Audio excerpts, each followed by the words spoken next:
Vamos a continuar nuestro estudio del libro de Eclesiastés. ¿Ya se dio cuenta del título del mensaje de este día? ¿Cómo se llama?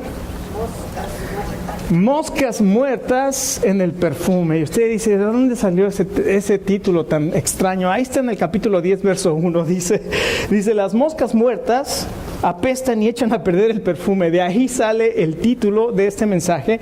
Y vamos a ver por qué la palabra de Dios dice que las moscas muertas echan a perder el perfume.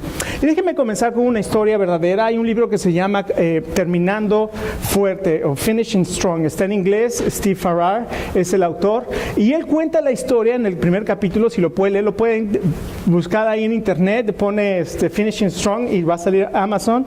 Entra a Amazon y solamente lee el primer capítulo que está ahí, lo puede leer en el preview del libro, y puede leer ese capítulo. Está tremendo porque nos habla de una historia, hace una comparación entre los jugadores de básquetbol, una generación maravillosa de Grant Hill y no me acuerdo los otros dos jugadores en 1994 que salieron, pero también habla de unos evangelistas maravillosos, poderosos, tremendos que Dios levantó en 1945 y que parecía la generación de oro de evangelistas en los Estados Unidos. Uno de ellos era Billy Graham, y usted conoce el ministerio de Billy Graham, gran evangelista que ha predicado a millones de personas en diferentes países. Y Dios le ha dado una capacidad y un don maravilloso del evangelismo, y la gente responde, cuando él predica, la gente responde en arrepentimiento al mensaje del evangelio. Pero juntamente con él, en Youth for Christ, así se llama la organización, los jóvenes para Cristo, había otro joven también que decían que era mucho más poderoso en su hablar y su carisma y su forma de predicar. Dicen que era mucho mejor que Billy Graham, y se llamaba Charles Templeton. Charles Templeton y Billy Graham trabajaban juntos, y había otro más que se llamaba, se apellidaba Carringer, creo que sí. Ahora ya se me acaba de borrar el nombre de aquí. Bron Carringer, creo que así se apellidaba. Dicen que él era también uno de los que estaban tremendos. Pero fíjese lo que sucede. En 1945 estos tres jóvenes, Billy Graham tenía 27 años y más o menos por ahí estaba Chuck Templeton y Carringer. Los tres estaban predicando y era una cosa sensacional, impresionante. Fueron inclusive ellos dos, Charles Templeton y Billy Graham, fueron a una gira evangelística en Europa, y fue algo tremendo. Pero fíjese que 3 años después de comenzar una predicación impresionante, Carringer comenzó a alejarse de la palabra de Dios, y comenzó, en lugar de seguir la palabra de Dios, comenzó a vender carros.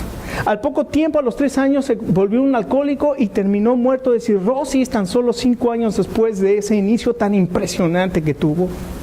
Charles Templeton, después de unos 5 años de ministerio, un día comenzó a tener dudas de la palabra de Dios, y fue influido mucho por la teoría de la evolución, y comenzó a decir que no, la teoría de la evolución no concuerda con el cristianismo, esto es demostrable científicamente, lo de la Biblia más bien parece una historia nada más. Y se alejó, se empezó a alejar de Dios, y al poco tiempo dejó el ministerio, se puso a hacer otras cosas, se puso de columnista en un periódico, se puso de comentarista deportivo, y se alejó del Señor. Y el único que quedó fue Billy Graham.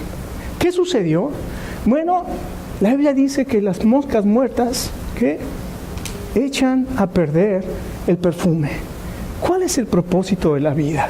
¿Qué es lo que Dios quiere para nosotros? ¿Por qué no fue suficiente? ¿O qué fue lo que pasó con estos jóvenes que se alejaron del Señor y terminaron en diferentes lugares? Cuando nosotros estudiamos el libro de Eclesiastés, este libro nos hace pensar en los temas profundos de la vida, y este libro hace que nosotros podamos enderezar nuestros pensamientos, que podamos enderezar nuestra conducta, que podamos poner en orden nuestros valores, y que nos preparemos para el del destino eterno. Fíjese lo tremendo que hace este libro. Este libro nos hace pensar en cosas que realmente tienen importancia. En segundo lugar, Salomón nos dice, y cuando concluye dice que el significado de la vida no se encuentra en la vida misma, se encuentra en Dios, que es el dador de vida. Dios debe ser el que nos satisface y tenemos que aprender a conocer a Dios. Y finalmente también nos dice la tercera conclusión a la que podemos llegar acerca del propósito del libro de Eclesiastés, es que la comprensión de la vida comienza con el temor de Dios. Si usted se pregunta esta mañana y quiere una respuesta rápida acerca de cuál es el propósito de la vida, uno se queda pensando, ¿qué es el propósito de la vida? Escuche, el propósito de la vida lo podemos resumir así, sencillo. Dios nos creó para la eternidad, para estar con Él, ¿sí o no? Él nos creó para Él. Segundo lugar, el pecado sabemos que nos ha separado de Dios. En Jesucristo tenemos perdón de pecados y vida eterna. Cuando conocemos, ¿se acuerdan que el Señor Jesucristo dijo, y esta es la vida eterna, que te conozcan a ti, al único Dios verdadero, y a Jesucristo, a quien tú has enviado? El propósito de nuestra vida es tener vida eterna. Esa vida está en conocer a Dios y conocer a Jesucristo, a quien Dios envió. Y también está en adorar a Dios. Nuestro propósito aquí en la tierra es que cada uno de nosotros conozcamos a Dios y que aprendamos a adorar a Dios. Efesios capítulo 1 dice que Él nos ha adquirido para la alabanza de la gloria de su gracia, con la cual nos hizo aceptos en el amado, en quien tenemos redención por su sangre, el perdón de pecados. Y es que estas tres cosas simples podemos decir que es el propósito de la vida. Ahora, la vida o el propósito de la vida no está en el materialismo. Lo hemos visto. Usted no va a encontrar satisfacción en el materialismo. No va a encontrar satisfacción en lo que se llama el hedonismo. ¿Qué es el hedonismo? Es la búsqueda del placer, los placeres, las fiestas, las drogas, la inmoralidad sexual, todas estas cosas que el mundo corre en un desenfreno loco. No lo puede encontrar satisfacción en esas cosas. No puede encontrar satisfacción en el humanismo pensando que el ser humano es lo máximo y que el ser humano tiene las respuestas a todos los problemas del mundo, la ciencia, la tecnología, la razón, todas estas cosas que se han presentado como la gran solución para el mundo. Ahí no está la solución para encontrar satisfacción en la vida. Y tampoco es la filosofía del fatalismo, porque algunos piensan, bueno, si ya todo está determinado, entonces quiere decir que la vida no tiene sentido, como aparentemente dice el libro de Eclesiastés. Todo es vanidad, absurdo de absurdo, todo es un absurdo. No es el fatalismo, no es pensar que ya tu vida está determinada y que tú ya no puedes hacer nada para salir de esa historia pesimista. Salomón nos da 3 consejos aquí en los capítulos 9 y 10. ¿Cuáles son esos 3 consejos? En primer lugar, considera tu vida como un perfume. Es lo primero que vamos a ver. En segundo lugar, vamos a ver, cuídate de las moscas muertas, que pueden echar a perder el perfume. Y en tercer lugar, vamos a ver que él compara la sabiduría y la necedad. Vamos a leer los primeros versos del capítulo 9, y la palabra de Dios dice así. En el capítulo 9, la palabra de Dios dice así, los primeros versos. A todo esto me dediqué de lleno, y en todo esto comprobé que los justos y los sabios y sus obras están en las manos de Dios, que el hombre nada sabe del amor ni del odio, aunque los tenga ante sus ojos. Para todos hay un mismo final, para el justo y el injusto, para el bueno y el malo, para el puro y el impuro, para el que ofrece sacrificios y para el que no los ofrece, para el bueno y para el pecador, para el que hace juramentos y para el que no los hace. Hay un mal en todo lo que se hace en esta vida, que todos tienen un mismo final. Además, el corazón del hombre rebosa de maldad, la locura está en su corazón en su corazón toda su vida, y su fin está entre los muertos. ¿Por quién pues decidirse? Entre todos los vivos hay esperanza. Pues vale más perro vivo que león muerto, porque los vivos saben que han de morir, pero los muertos no saben nada ni esperan nada, pues su memoria cae en el olvido. Sus amores, odios y pasiones llegan a su fin y nunca más vuelven a tener parte en nada de lo que se hace en esta vida. Aquí nos dice la palabra de Dios entonces que Salomón se dio a la tarea de tratar de buscar significado. Y hay algo tremendo en el verso 3, dice que la muerte está, al final del verso 3, dice, y su fin está entre los muertos. La vida del hombre, su fin está finalmente en los muertos. Ahora, la Biblia considera la muerte como un mal. Este mal he visto delante en la vida. Y habla de la muerte como un mal. Déjeme decirles algo tremendo que descubrí esta semana al estar preparando este sermón. Cuando la muerte llega a la vida, yo no sé cuántas veces he dicho a alguna persona que la muerte es parte de la vida. Y es verdad, o sea, todos nacemos, morimos, es el ciclo de la vida, ¿no? Nacer, crecer, reproducirse y morir. Y a veces llegamos con la persona y queremos consolarla y le decimos, no te preocupes, digo, yo sé tu dolor, pero la muerte es parte de la vida, es parte del ciclo de la vida. ¿Sabe que eso eso no es parte del plan de Dios? El plan original de Dios no había la muerte. La muerte es la paga de nuestros pecados. La muerte no debería ser parte del ciclo de la vida, porque la muerte es un intruso. La muerte es una recompensa o es una disciplina o no sé cómo ponerlo, pero la muerte no estaba dentro del plan de Dios. Por eso la Biblia dice que nosotros estamos todos en un grave problema. ¿Por qué? Por cuanto todos pecaron están destituidos de la gloria de Dios. Pero para eso está el Señor, para eso vino Jesucristo. El amor de Dios es tan grande por nosotros que envió a su Hijo Jesucristo para morir por nuestros pecados. Y cuando nosotros creemos y cuando nosotros aceptamos ese regalo de Dios que es el perdón de pecados en el sacrificio de Jesucristo, entonces ahora tenemos vida eterna. Aunque la muerte física aún permanece, la muerte espiritual ya no tiene más poder sobre nosotros, porque el Señor Jesucristo y la palabra de Dios dice que si creemos nosotros que Jesucristo resucitó, entonces también creemos que juntamente con Jesucristo nos va a resucitar a nosotros, y esa es nuestra esperanza. Así es que qué maravilloso saber que aunque la muerte aparece en la vida del hombre y es el final de la vida del hombre, no es parte original de lo que Dios estableció. Ahora, una de las cosas, el primer consejo que nos da Salomón entonces aquí es: considera tu vida como un perfume.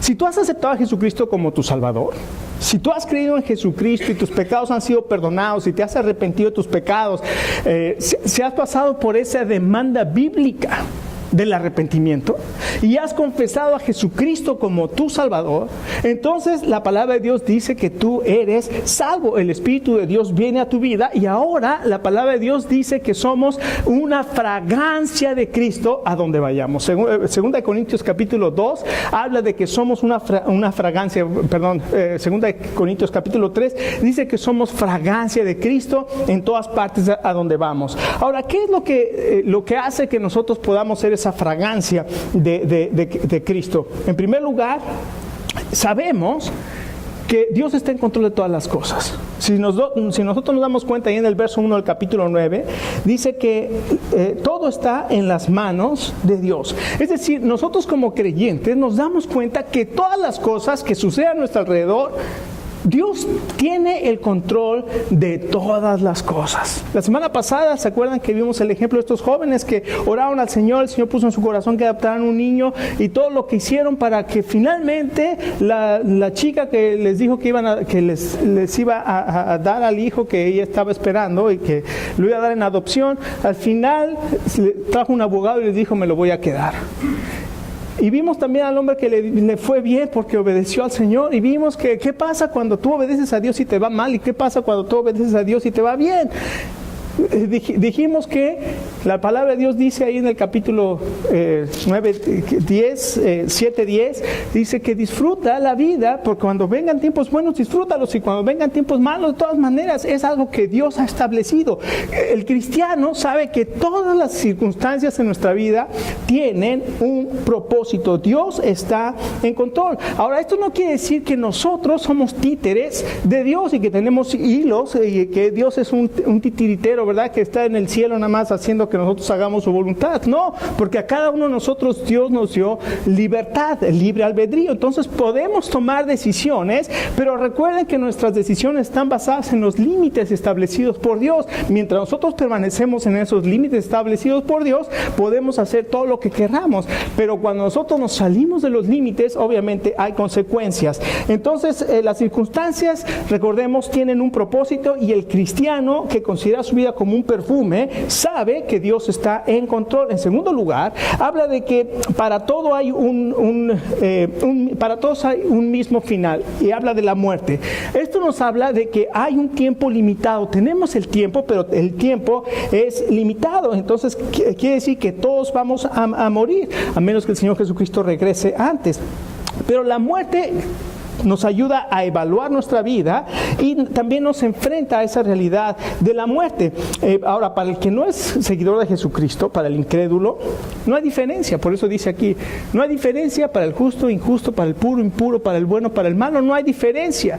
Pero quiere decir que lo mismo va a pasar por una persona sin Cristo. No importa que sus obras sean buenas. Sin Cristo, sus obras no tienen sentido y no tienen ningún valor delante de Dios, porque no es por obras que somos salvos ante Dios, es por la obra de Jesucristo que nosotros somos salvos. Por eso está hablando de que todos vamos a morir. Ahora, finalmente, dice en el verso 3, porque en el corazón del hombre está la maldad. Aunque nosotros pensemos que somos buenos, aunque nosotros pensemos que estamos haciendo cosas buenas para Dios, dice la palabra de Dios, que en el corazón del hombre está la maldad. La única manera de quitar esa maldad de nuestra vida, ¿cómo es? Es a través del sacrificio de Cristo. Solamente, esa es la única solución que hay para la maldad de nuestro corazón. Y luego dice, vale más perro vivo que león muerto. El que vive aún tiene esperanza. O sea, no importa que sea un león, pero si el león está muerto no sirve para nada. Y un perro, que para los judíos era un animal despreciable, dice, más vale un perro vivo que un león. No importa que el león sea un león como el que va a ver hoy me enseñó una foto segundo del león de Holanda comiéndose un ratoncito de México, ¿verdad? Speedy González. Si el león está muerto, no importa, más vale perro vivo que león muerto, más vale Speedy González que un león muerto. Así es, y es lo que está diciendo aquí la palabra de Dios. El vivo tiene esperanza, el muerto ya no tiene esperanza, ya no puede hacer nada, ya su tiempo pasó, su tiempo está limitado por la muerte, y cuando muere no puede hacer absolutamente nada. A veces se tiene la idea de que si le echamos unas oraciones y pagamos en una iglesia para que se haga algo por su alma, la Biblia dice, está establecido a los hombres, Hebreos 9:27, que mueras una sola vez y después de esto el juicio. La Biblia jamás habla de una segunda oportunidad en la muerte, y es más, aquí nos dice que una vez en el lugar de los muertos, en el Seol, ya no hay esperanza para esa persona. Solamente los vivos tienen la esperanza. Así es que este libro, acuérdense, lo que está haciendo es haciéndonos pensar, y para que corrijamos, si necesitamos corregir nuestra vida, lo podamos hacer. Y después también nos dice que la vida es una oportunidad. En el capítulo, en los versos 7 al 10, dice, todo lo que te venga, hazlo y disfrútalo. En el verso 10, ¿por qué? Porque la vida nos va a presentar oportunidades para disfrutarlas. Y aquí nos dice, por ejemplo, el verso 8 dice que vivamos en santidad, que sea blanco tus vestidos y nunca te falte el perfume. Otra vez ahí está la palabra perfume. Que sean blancos tus vestidos. Es decir, está hablando que vivamos, disfrutemos la vida, comamos, bebamos, pero ¿qué dice? Pero que hazlo y que vivas en santidad. En segundo lugar, también no solamente disfruta la vida, no solamente vive en santidad, sino también todo lo que te venga a la mano, hazlo con empeño. Dice algo maravilloso ahí. Disfruta a tu esposa. Por ejemplo, dice también el verso 9, disfruta tu familia. También dice, disfruta tu trabajo. No quiere decir aquí, Salomón, cuando dice que la vida es temporal y que tenemos un límite, no quiere decir que después de la muerte ya no hay nada. O sea, lo que es el no sé cómo se diga en español. Uno luego lo aprende en inglés, y luego, ¿cómo se dice el aniquilismo? aniquilación, que ya no hay nada después de la muerte. No, lo que está diciendo es cómo debemos vivir aquí, ahora. Es decir, disfrutar la vida ahora, porque nos está diciendo que cada uno va a tener su recompensa en la muerte. No solamente esto, nos dice, cuídate de las moscas muertas en el capítulo 9 y los versos 11 hasta el 10:1, nos habla de cuidarnos de las moscas muertas y dice, las moscas muertas que echan a perder el perfume. Y en los versos 11 y 12 del capítulo 9, fíjese, dice, me fijé que en esta vida la carrera no la ganan los más veloces, ni ganan la batalla los más valientes, que tampoco el sabio tiene que comer, ni los inteligentes abundan en dinero, ni los instruidos gozan de simpatía, sino que a todos les llegan buenos y malos tiempos. Vi además que nadie sabe cuánto les llegará su hora. Así como los peces caen en la red maligna y las aves caen en la trampa, también los hombres se ven atrapados por una desgracia que de pronto les sobreviene. Aquí nos está hablando de esta carrera desenfrenada. ¿Cuáles son aquellas cosas que nos pueden desviar y que pueden ser como moscas en el perfume? Esta carrera desenfrenada. Muchas veces nosotros pensamos o llegamos a creer que para ser feliz debemos adquirir posesiones, debemos adquirir placeres, o experimentar placeres, debemos de tener algún tipo de poder, podemos adquirir cosas y dinero y todas estas cosas, pero se nos olvida lo más importante. ¿Qué es lo más importante? La fe y la familia. Y Salomón nos dice, yo corrí esa carrera de desenfreno. El verso 11 dice, yo me di la tarea de experimentar todas estas cosas. Y ahora dice, ahora les recomiendo, no dejen que esas cosas, esas pequeñas cosas que son como moscas muertas, echen a perder la fragancia que Dios tiene preparado para ustedes. El apóstol Pedro lo pone de esta manera: baste ya el tiempo pasado para haber hecho lo que agrada a los gentiles. Y dice que a ellos les parece cosa extraña que ustedes corran en el mismo desenfreno que ellos, y por eso los ultrajan.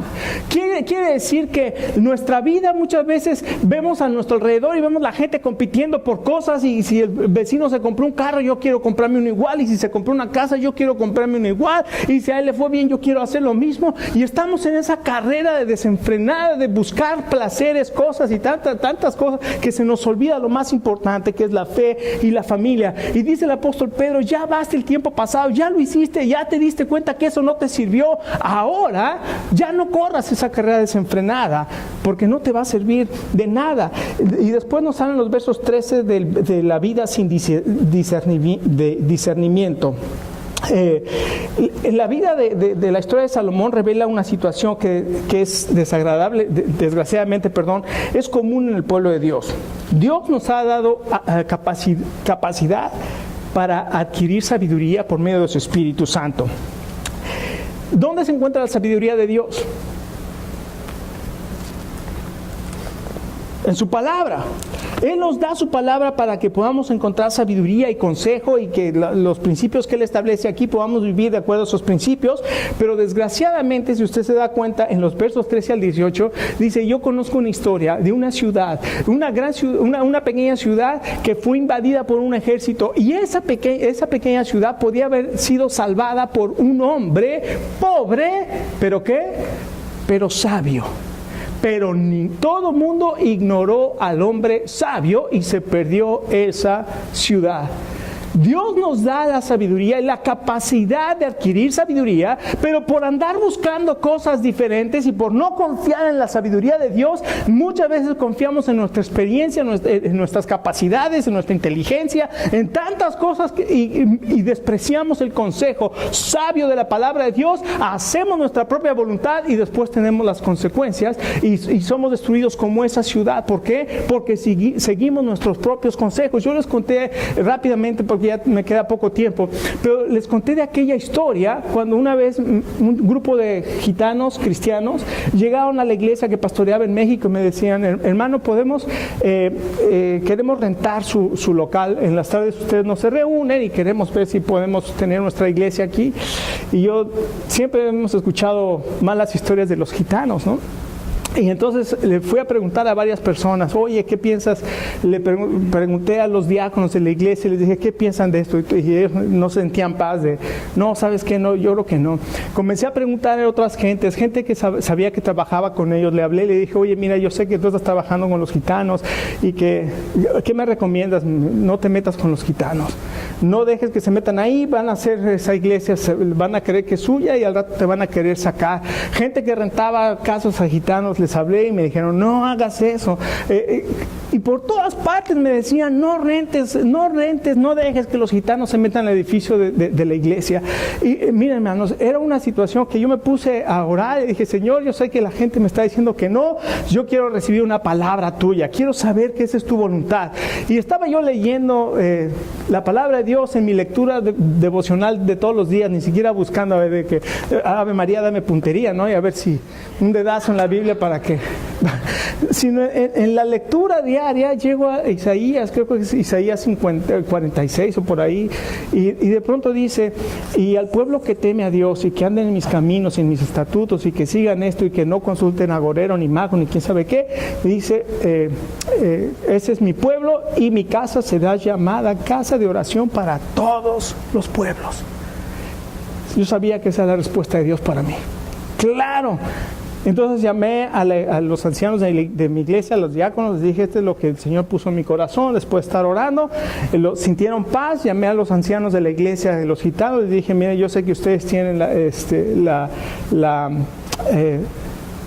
reputación y les dije de leer la mano, de practicar la magia, de no pagar, y me dijeron, hermano, nosotros somos cristianos y queremos hacer la voluntad de Dios.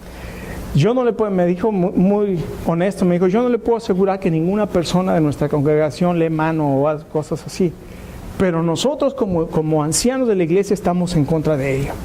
Y ya cuando Dios puso paz y pude rentar ese lugar. Pero la sabiduría de la gente, el consejo de la gente te va a decir, tenemos un problema matrimonial, déjala, divórciate, suéltala. ¿Qué dice Dios? Pregúntale a Dios, ¿qué dice Dios? Porque todo el mundo te va a dar su consejo. La doctora Corazón te va a dar su consejo. Walter Mercado te va a dar su consejo. Pero ¿qué te dice Dios? ¿Qué es lo que Dios dice? Esa es la sabiduría que Salomón está diciendo. Busca la sabiduría. Haz lo que la palabra de Dios te dice. Así es que ese es el peligro. Podemos acostumbrarnos a un estilo de vida que no agrada a Dios. Y nosotros mismos podemos sentirnos insatisfechos de nuestra vida cristiana. Déjeme preguntarle esta mañana, ¿está cansado de las cosas de Dios? ¿Está cansado de la vida? ¿Está satisfecho o hay algo que está faltando en su vida? Déjeme decirle, tal vez está caminando apartado de Dios. No ha encontrado en Dios la satisfacción o no busca a Dios para que Él sea lo que satisface su vida. Está buscando algo más que le dé significado a su vida. Y esta mañana, recuerde, no hay nada malo en las cosas, no hay nada malo en comer o el beber o como dice ahí, todo lo que te venga, hazlo. Pero el centro de nuestra vida debe ser el Señor Jesucristo. Y cuando ponemos al Señor Jesucristo en el centro de nuestra vida, todas las demás cosas toman su lugar adecuado en nuestra vida, toman su prioridad. Pero nuestra primera prioridad debe de ser el Señor Jesucristo. Finalmente, compara la sabiduría con la necedad en los versos, el capítulo 10 del 1 al 20. Y nos habla ahí en los primeros 11 versos del capítulo 10, nos habla del carácter del sabio. El carácter del sabio no permite que las moscas muertas arruinen su perfume. Fíjense cuáles son algunas de las características en el verso 2 del capítulo 10. El corazón del sabio busca el bien, pero el del necio busca el mal. Es decir, habla de la bondad.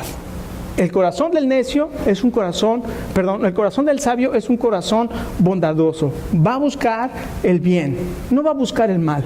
Alguien habló mal de ti, alguien dijo alguna cosa, me voy a desquitar, le voy a hacer la vida imposible, esta persona no se va a quedar así. No, el corazón del sabio, ¿qué dice? Busca el bien.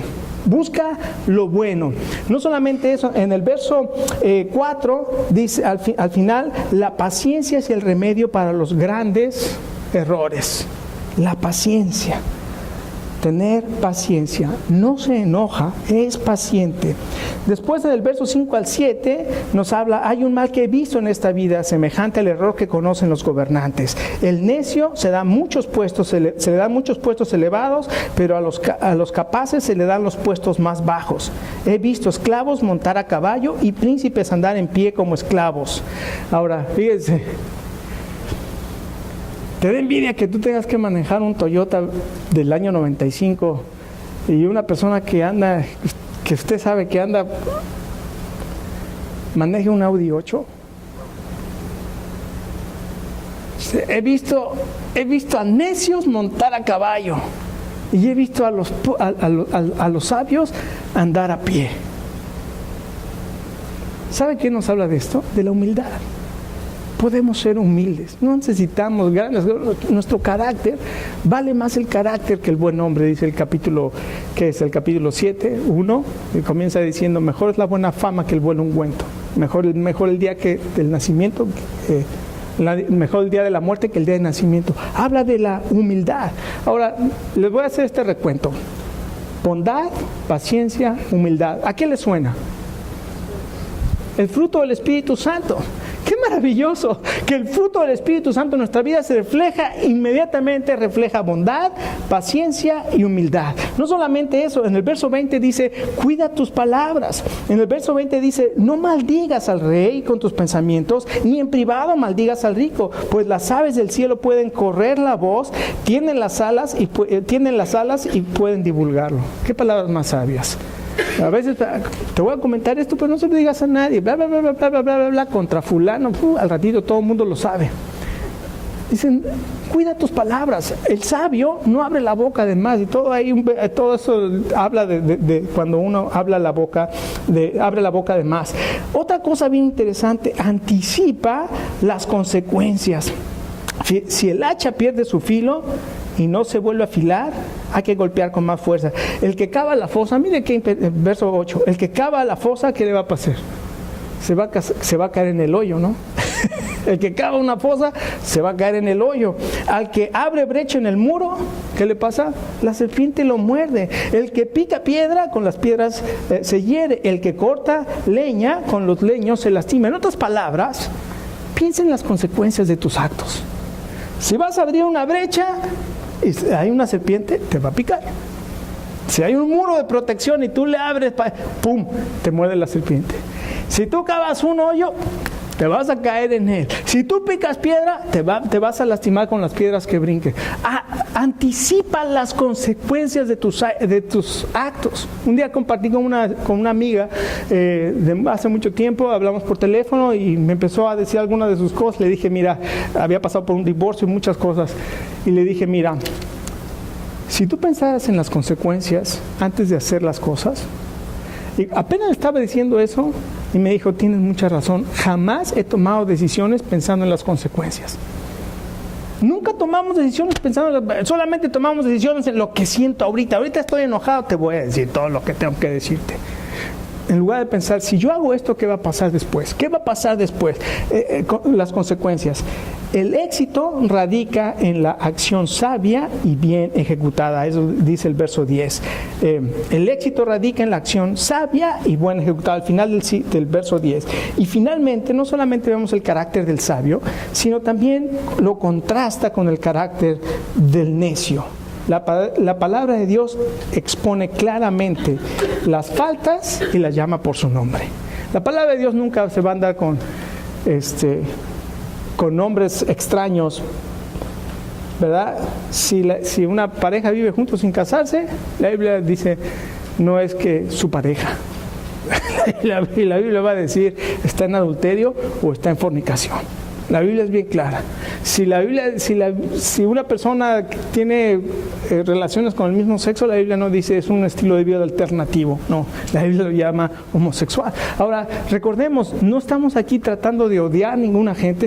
Nuestro propósito es amar a la gente y traerla a los pies de Jesucristo. No es que nosotros estamos aquí para juzgar a los demás, porque primero Dios nos dice que tenemos que considerarnos a nosotros mismos. Pero tenemos que reflejar lo que la palabra de Dios dice.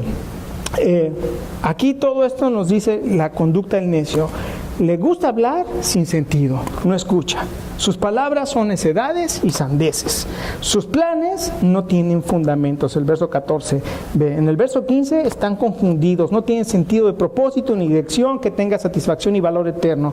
Es como aquel que dice, yo solo creo en mí y lo que traigo en mi cartera o en mi billetera. Su liderazgo es un liderazgo destructivo. Y además, algo tremendo, la flojera y el postergar. Mañana, ahorita tengo mucho sueño, ahorita estoy cansado, ahorita estoy. El viernes fuimos a dejar a nuestro nieto que estuvo en la escuela bíblica de vacaciones toda la semana, y yo sabía que el sábado teníamos oración a las 7 de la mañana, pero también sabía que tenía un compromiso a las 2 de la tarde. Entonces no podía tomar el sábado para ir a dejar a mi nieto a Charlotte. Entonces tenía que hacerlo el viernes después del compromiso. Nos fuimos a las 8 de la noche, manejamos 2 horas y media, llegamos allá a las 10 y media y luego de regreso. Cuando llegamos a la casa, que es su casa, mi casa es su casa, como a la 1 de la mañana, fuimos a acostar. Y en lo que adquirí el sueño, 1:30, pensando en el partido de hoy, ¿verdad? Me dieron las 2 de la mañana y a las 7 de la mañana era la oración. Y yo le había dicho a Ángel, no, yo no sé si voy a llegar. Y ya hay un reloj biológico en cada uno de nosotros, ¿verdad? A las 6 de la mañana, y dije, no voy a ir. Y le dije, si fuera un juego, si fuera un partido de fútbol, me levantaba. Le dije, no me voy a levantar. Me levanté para estar aquí y cuando llegó Ángel yo ya tenía un tiempecito acá. Entonces, muchas veces nosotros hacemos cosas porque nos interesan, pero las cosas de Dios a veces las aventamos hacia un lado. No permitas que las moscas muertas echen a perder el perfume. ¿Qué pasó con Charles Templeton? Él murió hace como 9 o 10 años. Y hay un agnóstico muy famoso, un agnóstico que ahora es cristiano, se llama Lee Strobel. Él estudió en la Universidad de Yale, era un agnóstico y se burlaba de su esposa por ser cristiano, hasta que un día el Señor lo tocó y se puso a investigar y terminó escribiendo un libro que se llama El caso de Cristo, y donde analiza por qué podemos confiar en la palabra de Dios y confiar en Jesucristo. Y un día entrevistó a Charles Templeton y le dijo, ¿y ahora entonces qué piensa de Cristo? Quiero leer lo que dijo Charles Templeton. Strobel tranquilamente comentó, parece como si realmente se interesara por Cristo. Bueno, sí, Templeton reconoció que Él es la cosa más importante en mi vida. Y tartamudeó. Yo le adoro. Todo lo bueno que sé, todo lo decente que sé, todo lo puro que sé, lo aprendí de Jesús. Strobel estaba asombrado. Escuchó en estado de shock lo que decía. Él dice que la voz de Templeton comenzó a quebrarse. Entonces me dijo, yo lo extraño.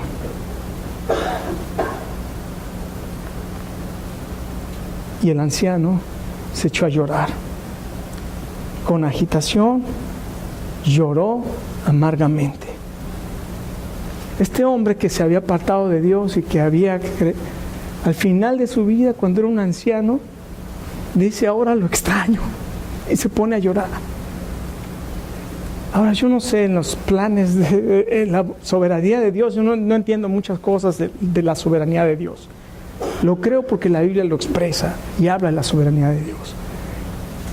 Pero este hombre lloró amargamente por haberse apartado del Señor.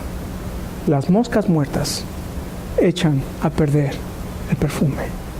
Su vida es un perfume agradable a Dios. No deje que las moscas muertas lo aparten de Dios, porque al final de su vida va a ser como Salomón y va a voltear y va a decir, dediqué mi vida a todas estas cosas y no encontré satisfacción. Vamos a orar. Padre, queremos darte muchas gracias por el mensaje que tú nos has hablado en esta mañana, en tu palabra. Señor, nuestra vida tú la has hecho como un perfume agradable a ti, Señor.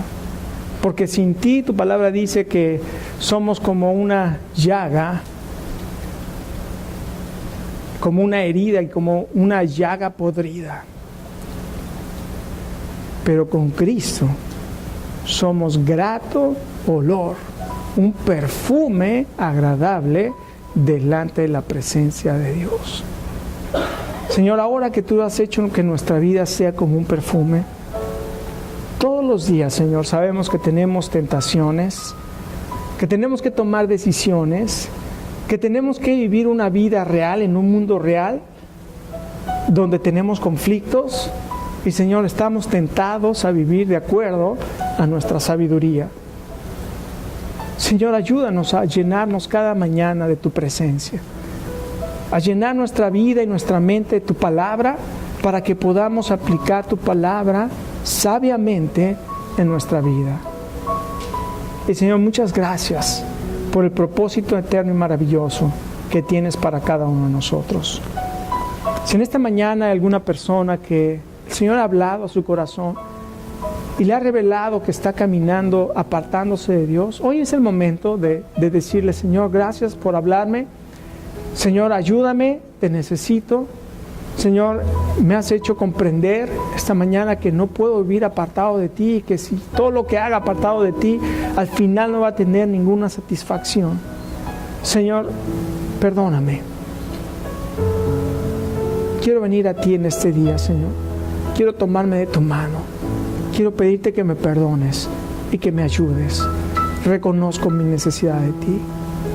Si tal vez usted nunca ha tenido la experiencia de aceptar a Jesucristo, de reconocer a Jesucristo como su Salvador, tal vez hoy es el día que Dios ha preparado para que usted tenga un encuentro maravilloso, para que usted este día pueda experimentar el perdón de Dios en su vida y una vida nueva y diferente.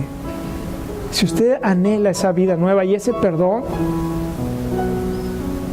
ahí en su lugar también dígale: Señor Jesús, te necesito en mi vida. Yo sé que he pecado contra ti, te he ofendido. Perdóname, Señor. Gracias por morir en la cruz en mi lugar. Y Señor, hoy reconozco que tú eres mi Señor y mi Salvador. Te pido que vengas a mi vida y que me hagas una persona diferente. Ayúdame a crecer y a hacer ese aroma grato, ese perfume a tus pies.